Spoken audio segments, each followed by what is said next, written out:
Shumë të dashura gra, të cilat keni kaluar apo kaloni betejën tuaj me kancerin e gjirit, i nderuar kryetar i kuvendit, Zoti Basha, i nderuara nën kryetare, të nderuar përfaqësues të institucioneve, ambasador dhe përfaqësues të vendeve mike, të dashur mjek, infermier dhe punonjës të kujdesit shëndetësor, shumë e dashura zonja Anafie Latifi, motra e vëllezër.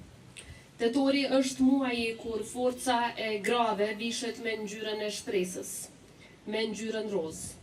Është muaji kur kujtojmë se çdo betejë e jetës mund të fitohet me dashuri, me kujdes dhe qëndresë. Në këtë muaj ne nuk flasim vetëm për dhimbje, por flasim mbi të gjitha për guxim. Nuk flasim për sëmundje, por flasim për jetë. Sot jemi këtu për të nderuar kauzën dhe frymën. Frymën e grave që nuk u dorëzuan, që u përballën me frikën dhe e kthyen atë në forcë. Grave që edhe në momentet më të vështira frymëzuan shpresë për veten, për familjet e tyre dhe për të gjitha gratë e Kosovës. Dua të filloj duke shprehur mirënjohjen tonë të thellë për shoqatën Jeta Vita të udhëhequr nga zonja Anafie Latifi, për një punë të jashtëzakonshme që e kanë bërë për dekada të tëra, duke i dhënë zë grave anëkënd Kosovës dhe duke ngritur vetdijen dhe rrjedhimisht edhe forcën tonë përballë kësaj sëmundje. Dua po ashtu të shpreh mirënjohjen më të thellë për mjekët, infermierët dhe gjithë profesionistët shëndetësor që çdo ditë kujdesen me përkushtim për pacientët me kancer. Ju jeni mburoja e parë e shpresës së tyre, ndaj fal punës suaj të palodhur shumë gra sot janë histori suksesi. Prej kohës kur kam qenë kryetare kuvendi e sot edhe si presidente kam pas nderin që të punoj përsëafërmi me secilin prej jush në mënyrë që të bashkojmë forcat në përballjen me këtë sëmundje të qytetarëve tanë. Në çdo takim me gratë kemi mësuar diçka të re për forcën njerëzore, për besimin dhe për kuptimin e jetës. Prandaj si presidente kam konsideruar detyrim moral e institucional të mbështesim çdo nismë që sjell lehtësim dhe shpresë për to. Kjo është pjesë e përkushtimit tonë të vazhdueshëm dhe mbështetje që e kemi nisur vite më parë e që nuk duhet të ndalet, sepse për çdo grua e çdo burr që përballet me këtë sfidë, ne duhet të jemi pranë jo vetëm me fjalë, por edhe me vepra konkrete. Sot më shumë se kur duhet ta ritheksojmë rëndësinë e diagnostifikimit të hershëm. Çdo kontroll, çdo ekzaminim i rregullt është një mundësi për jetë. Sa më herët që të ndodh diagnostifikimi, aq më e madhe është shpresa për jetë. Kjo është arsyeja pse sërish dua të inkurajoj secilën grua që mos të ketë frikë nga kontrolli. Sepse nuk është frika ajo që shpëton jetën, por kontrolli mund të shpëtojë jetën kur ai ndodh herët.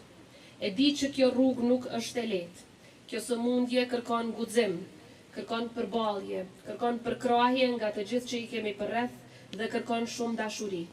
Por dua të them sot me bindje të plotë, kanceri i gjirit nuk është fundi.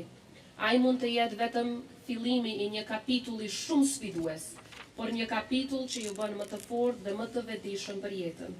Në çdo histori gruaja apo burri që ka kaluar betejën me kancer, ne shohim një shembull të jashtëzakonshëm të forcës njerëzore.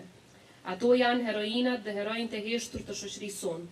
Është detyrë jona që zëri i tyre të dëgjohet, shembulli i tyre të nderohet dhe përpjekja e tyre të mbështetet çdo ditë. Të nderuar të pranishëm, tetori i roz nuk është vetëm një muaj për ndërgjegjësim, por një kujtesë për gjithë vitin, në mënyrë që asnjë grua të mos mbetet e vetme në këtë rrugtim. Le ta kthejmë kujdesin për shëndetin e gjithë qytetarëve tonë në prioritet kombëtar.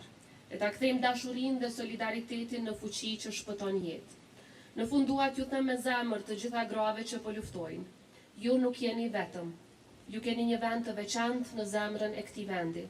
Përderisa ka njerëz që kujdesen, institucione që mbështesin dhe shoqëri që bashkohet rreth kësaj kauze, ka shpresë, ka jetë dhe ka fitore.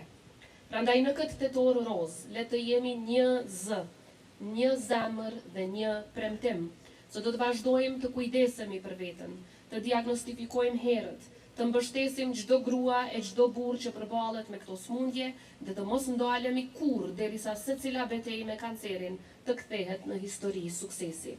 Le të vishemi me ngjyrën e shpresës, rozën, jo vetëm në tetor, por edhe në ditë të tjera, sepse çdo ditë që jetojmë me dashuri, guxim dhe kujdes ndaj njëri tjetrit është një ditë e fituar. Zoti i bekoft të gjitha gratë që luftojnë, të gjitha nënat, motrat dhe bijat tona. Ju faleminderit.